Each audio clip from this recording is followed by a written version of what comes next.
El mensaje llegó a las 2:17 de la madrugada. Sin nombre, sin saludo, solo. Se está apagando rápido. Si aún te importa, ven ahora. Miré la pantalla hasta que las palabras se nublaron preguntándome si era otro juego de Lilia, otra forma de recordarme cuánto me había alejado de la órbita familiar. Pero algo en las palabras no sonaba a ella. Era como una grieta en la armadura, una voz real colándose. Para el mediodía estaba frente al Hospital San Rafael, en Guadalajara, mi infancia guardada en una maleta de mano y una fotografía vieja entre un cuaderno y mi identificación. El cielo era ese gris pesado de Jalisco, lo justo para hacerte sentir que no eres bienvenida. Adentro, el aire era demasiado limpio, desinfectado, callado mecánico. Di mi nombre en recepción. La enfermera miró su pantalla, parpadeó, luego desplazó el cursor. Lo siento, dijo, no estás en la lista de visitantes aprobados. Por un segundo pensé que tenía el archivo equivocado. Lo repetí nombre, apellido. Sus ojos no cambiaron. Pero soy su hija. Me dio esa sonrisa cuidadosa de hospital. Voy a necesitar que esperes aquí. Entonces la vi. Lilia bajando por el pasillo con un abrigo negro impecable como si saliera de una junta y entrara a un funeral. Sin emoción, pura estrategia. No se inmutó al verme solo. Suspiró como si fuera un desastre que ya había limpiado. Les dije que no te dejaran entrar, dijo sin rodeos. No quiere verte. Y así lo supe. No solo me estaban borrando. Ya lo habían hecho. No peleé. Lilia era de las que ganan manteniendo la calma mientras todos pierden el paso. Hablaba con el peso de quien siempre tiene el sartén por el mango, así que me senté en silencio en una silla plástica frente a una máquina expendedora. Mis ojos en la taza de café, pero no sabía a nada. Me dije que no estaba ahí para discutir, solo quería verlo. Saber si quedaba algo del hombre que a mis 12 años me dio un cautín y dijo: las mujeres de verdad no esperan rescate, construyen su propia salida. Pero ahora él estaba tras esas puertas dobles desvaneciéndose entre máquinas y silencio. Me quedé. Horas. Lo suficiente para que las enfermeras cambiaran turno, para que la recepcionista fuera reemplazada por alguien más joven distraída. A las 10, las luces del pasillo bajaron para el modo nocturno. El guardia de la unidad de cuidados intensivos se fue a ayudar con un traslado. No corrí. Solo caminé por el pasillo como si perteneciera porque una parte de mí aún lo hacía. La puerta de la habitación 417 no estaba cerrada del todo. El monitor pitaba lento constante. Mi padre, don Esteban, era casi irreconocible, más pequeño, sus manos grandes, ahora curvadas, su rostro pálido y quieto. Pero sus ojos se abrieron cuando me acerqué. Solo un poco, lo justo. Su mirada encontró mi rostro, no vacía, no confundida. Parpadeó como quien despierta de un sueño demasiado largo. Luego, casi imperceptible, levantó la mano de la sábana. La tomé y por un momento no dijimos nada. Entonces susurró apenas audible, áspero como lija. Pero claro, a salvo. Me congelé. Esa palabra no había sonado en más de 10 años. Y entonces, como un trueno, la voz de Lilia cortó desde atrás. «Tienes que irte. Ahora». El monitor pitó más rápido. Su mano apretó. Ella lo vio. Y no le gustó. No me moví. No de inmediato. Sus dedos seguían en los míos, no fuertes, pero firmes, como si soltar fuera darle a Lilia lo que quería. Otra vez. Sus tacones resonaron al cruzar el umbral. No necesitaba mirarla para sentir el peso de su mirada. Tenía esa presencia que hacía los cuartos más pequeños al entrar. Pero no era elegancia, era presión. Te dije, repitió más bajo, pero igual de cortante, tienes que irte. Solté su mano despacio. El monitor se calmó un poco. No habló de nuevo, pero parpadeó una vez a propósito mientras me giraba. Fue como una disculpa muda o una advertencia, tal vez ambas. En el pasillo, Lilia caminó a mi lado como abogada escoltando a una intrusa fuera de la corte, sin alboroto, sin gritos, solo control afilado en su forma más cortés. Llegamos a la sala de espera y ahí se giró su voz más baja, más personal. No puedes llegar y jugar a la hija devota tras 8 años de silencio. Te fuiste, hiciste tu elección. Elegí no vivir la vida de alguien más, dije manteniendo la voz firme. No es lo mismo que rendirse. Sus ojos se entrecerraron apenas. La primera grieta. Piensas que estás aquí para arreglar algo, continuó, pero no queda nada para ti. Él siguió adelante. La empresa también, la familia también. Se acercó lo justo para que nadie más oyera y lo dijo como amenaza envuelta en seda. Si sigues insistiendo, haré que te arrepientas. Como antes, se enderezó, alisó su abrigo y se fue dejándome bajo la luz fluorescente, sintiéndome como la sombra de quien fui. Pero esta vez no me iba, y ella lo sabía. No volví al motel en la carretera a Zapopan esa noche. Me quedé en la cafetería hasta que las máquinas expendedoras se apagaron y las luces pasaron a ese tono opaco de madrugada, como un sueño hospitalario del que no despiertas. Lilia ya no estaba probablemente en su departamento de lujo en la colonia americana. Eran casi las 2 de la madrugada cuando una enfermera tocó mi hombro. No era joven. Su placa decía María y sus ojos amables, cansados, precisos, se detuvieron en mí un momento de más, como si supiera quién era y cuánto había esperado por ser vista. «Ven conmigo», dijo bajo. «Tengo algo para ti». La seguí por un pasillo que no había notado más allá de las habitaciones del cuarto de descanso, donde alguien dejó un crucigrama a medias. Nos detuvimos en un rincón administrativo. Sacó un cuaderno de piel gastado de un cajón con llave del tipo que don Esteban llevaba antes de que los archivos digitales fueran la Biblia familiar. Lo tenía junto a su cama, dijo. Me hizo prometer que no se lo daría a nadie más, ni siquiera a ella. Lo abrí despacio. Las primeras páginas eran un desastre, líneas a medias, notas sobre empresas morales, recordatorios de pagar a un tal Tomás bocetos de planos antiguos. Pero a la mitad la letra cambió, más lenta, temblorosa, más personal. Y ahí estaba, una frase rodeada con tinta roja que se filtraba a la hoja de abajo. Si alguna vez regresa, protéjanla. Es la que está a salvo. Mi garganta se cerró. María me vio leer luego, añadió casi en susurro. Ella pidió que bloquearan tu nombre en la lista de contactos. Lo marcó como no esencial. Miré el cuaderno otra vez, las manos ahora inestables. Lilia no solo tomó mi lugar, se aseguró de que nunca existiera. No dormí esa noche, no del todo. Miré el techo del motel que olía leve a aire viejo y limpiador de limón con el cuaderno abierto a esa línea roja. La leí una y otra vez como si repetirla revelara algo más. Si alguna vez regresa, protéjanla. Es la que está a salvo. Esa palabra otra vez, a salvo, dicha con su última fuerza y escrita aquí rodeada como advertencia o testamento. Por la mañana mis manos dejaron de temblar. Guardé el cuaderno con cuidado e hice 2 copias digitales, una en la nube, otra en un USB encriptado. Si Lilia me había borrado una vez, no le daría otra oportunidad. Entré a la oficina de registros públicos en Guadalajara al abrir. El empleado no preguntó mucho, solo señaló una terminal polvosa. El sistema era lento, pero los nombres estaban ahí. Empresas morales, antes un negocio limpio y familiar, ahora era diferente.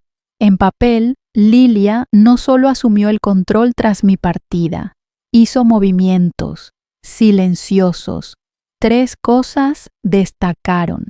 Primero, reportes de gastos duplicados, mismo proveedor, misma factura cobrada 2 veces con 6 semanas de diferencia. Segundo, una transferencia repentina de derechos de voto. En la Junta, 4 nombres que reportaban a don Esteban pasaron a Lilia el año pasado.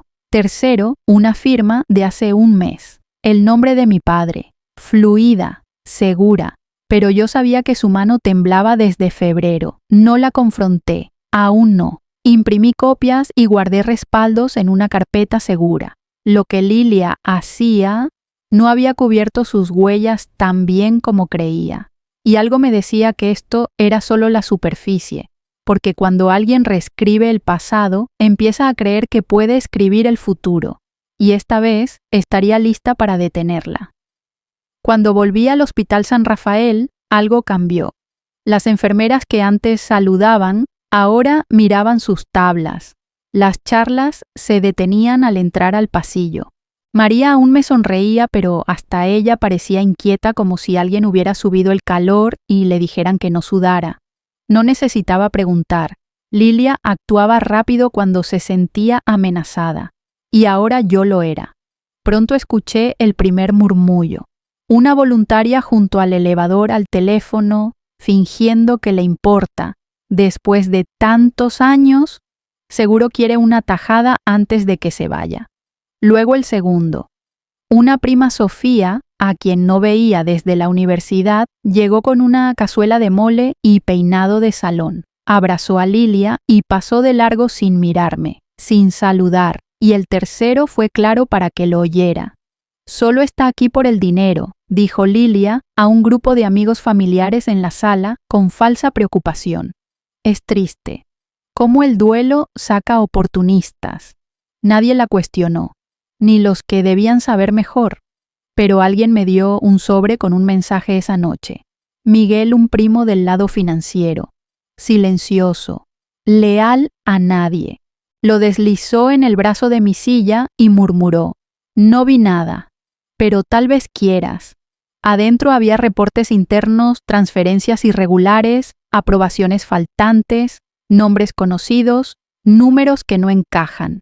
Y esa noche María me apartó otra vez. Revisé los registros de dosificación, susurró. No coinciden con las órdenes del médico. Alguien las cambió.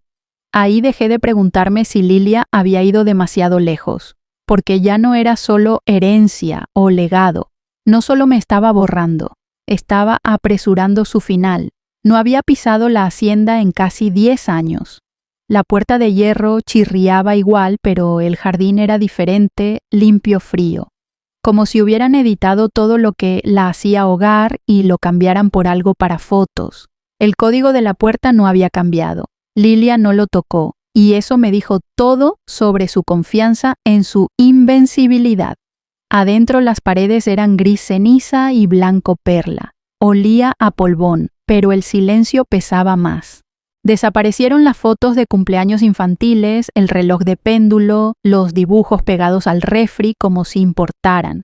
Subí las escaleras y entré en mi cuarto. Técnicamente aún era mío, aunque despojado con decoración neutra como cuarto de huéspedes que nadie espera. Pero algo quedó. En el estante del closet, tras una pila de ropa de Navidad, estaba la videocámara vieja, polvosa, intacta, etiquetada con su letra Puerto de Paz, Clara, 12 años. La cargué en el pasillo, sentada en el suelo como niña otra vez. Al encender pasé por canciones de cumpleaños, ferias escolares, grabaciones temblorosas de mí en bicicleta con una mano. Entonces lo hallé. El ángulo era raro, probablemente olvidado, grabando, pero el audio era claro. La voz de mi padre baja sin filtro. Ella es la indicada. Esta llevará mi legado, aunque no lo quiera. No hablaba a la cámara, hablaba a alguien fuera, tal vez a Lilia, tal vez a sí mismo. No importaba. Lo que importaba era que lo había dicho en voz alta, antes del silencio, antes de las mentiras. Y esa cinta tenía lo que Lilia nunca podría borrar. Prueba. Falleció a las 8:32 de la mañana. La enfermera no dijo nada. Yo estaba en el pasillo viendo los monitores apagarse. María tocó mi brazo, pero no me moví. Solo miré el brillo quieto de la habitación tras el vidrio. Algo en mí se asentó, no paz, no duelo, sino algo más denso, definitivo. Lilia convocó la reunión familiar 3 horas después. El salón principal de la hacienda siempre parecía más galería que hogar, paredes de cristal, sillas de piel, una barra que nadie usa. Todos estaban sentados cuando entré. Lilia encabezaba manos cruzadas como quien espera un premio que ella misma escribió. «Es un momento difícil», dijo con falsa solemnidad, «pero como albacea del patrimonio de nuestro padre, revisaré los términos». Una puerta chirrió atrás. El señor Castillo, abogado de don Esteban por años, entró. Traje gris sin sonrisa, una carpeta en una mano y algo pequeño en la otra. «Hay un cambio», dijo calmado. «Una directiva adicional, fechada, atestiguada, registrada aparte». La postura de Lilia cambió, apenas, lo suficiente para notarlo. «Y también hay un video», añadió. Alguien apagó las luces. La pantalla se iluminó y ahí estaba don Esteban en su sillón con el mismo chalé, la ventana del salón al fondo. «Si Clara regresa antes de que muera», dijo voz firme. «Sepan esto, ella es mi sucesora legítima». Lilia falsificó documentos a mis espaldas. Corregí lo que pude. Siguió el silencio. No el incómodo, el que cambia todo. En ese momento nadie miró a Lilia. Todos me miraban a mí. Lilia no habló. Por primera vez desde mi llegada no tenía nada preparado, nada afilado en su tono. Estaba atrapada en la luz del proyector como un retrato de alguien que acaba de notar que las paredes son de cristal. Algunos tíos se levantaron. Una prima se excusó en susurros. Nadie se atrevió a mirarla y nadie me miró con lástima. Eso se había ido. El señor Castillo avanzó poniendo un sobre grueso en la mesa.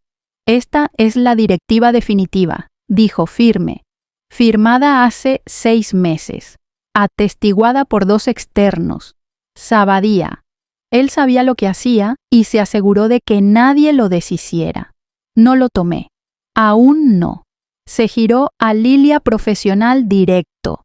«Nunca tuviste autoridad legal como albacea. Los documentos que presentaste están bajo revisión por falsificación. Cualquier acción ahora será una violación». Aún nada dijo. Entonces Castillo hizo algo pequeño, irreversible. Sacó el cuaderno de piel, el que María me dio. La línea roja aún visible. Lo abrió, señaló la frase y dijo: «Su letra. Verificada. Fechada según sus evaluaciones médicas. No hay ambigüedad». Avancé, tomé el sobre y lo guardé en mi bolsa. No me regodeé, no sonreí, no lo necesitaba. El silencio ya no era mío para cargar. Por primera vez en años, la verdad no era algo que tuviera que defender. Señaló sola. Y Lilia, que una vez reescribió la historia, había perdido el control del final.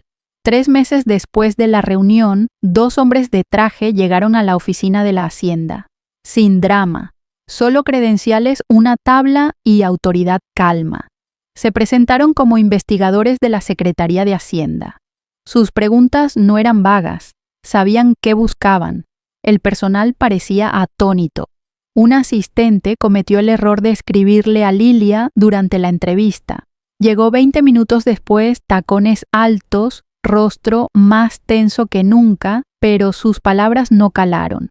Los hombres no estaban para escuchar. Al día siguiente llegó una notificación formal, una orden de congelamiento. Todas las cuentas de Lilia, personales, corporativas, discrecionales, bloqueadas. Acceso revocado. Auditoría inmediata. El informe era claro: sospechas de falsificación, manipulación financiera y abuso de confianza. Los documentos falsos con el nombre de don Esteban no eran aislados. Lilia usó tácticas similares en inversiones de alto riesgo, falsificando aprobaciones y antedatando firmas digitales. Transacciones que antes pasaron desapercibidas ahora formaban un rastro claro directo a ella. Empresas Morales emitió un comunicado en 48 horas. Lilia fue removida de toda autoridad, su nombre borrado de la página de liderazgo como si nunca estuvo. Solo un espacio en blanco donde antes vivía el control. No fui a la reunión de la junta. No lo necesitaba. La verdad hablaba por sí sola. Por los años que pasé borrachada, descartada, reescrita, Ahora era la realidad de Lilia la que se deshacía. No solo perdió el patrimonio, perdió la ilusión de ser intocable. No hubo fiesta, sin celebración, ni titulares triunfales. En cambio, volví al ala del Hospital San Rafael, donde todo empezó. No como visitante desesperada, sino como alguien con un peso real. Me reuní con la directora de cuidados paliativos y destiné una parte generosa del patrimonio al cuidado de pacientes, apoyo para el personal, terapias, nuevas camas. Sin comunicado, solo una firma, un nombre devuelto a su lugar. Al salir, un conserje me cruzó en el pasillo. Canas, ojos suaves. Parecía familiar hasta que se detuvo junto a la máquina expendedora y dijo sin más: nunca dejó de hablar de ti, ¿sabes? Solo en voz baja. Asintió como si eso lo explicara todo. Y en cierto modo lo hacía. Era una mañana clara cuando visité el Panteón de Belén. Sin viento. Solo el susurro de hojas y el rumor lejano del tráfico. La lápida era simple, su nombre, sus años nada adornado. Como él hubiera querido. Me senté junto a ella un rato sin hablar. Luego saqué 2 cosas de mi bolsa, el cuaderno de piel y la videocámara antigua marcada Puerto de Paz. Los puse al pie de la lápida, sellados, protegidos, no para siempre, pero sí lo suficiente. Luego coloqué un tocadiscos antiguo a mi lado y dejé que el crujido sonara antes de que la voz de Elena Morena llenara el aire con Verano Encantado, su favorita. No lloré, no hablé. Pero mientras la canción subía, dejé que mi voz interior tomara su lugar. Dijeron que lo abandoné, pero él siempre supo. No fui yo quien se fue. Yo era la que está a salvo. Y esta vez nadie podía reescribir esa verdad.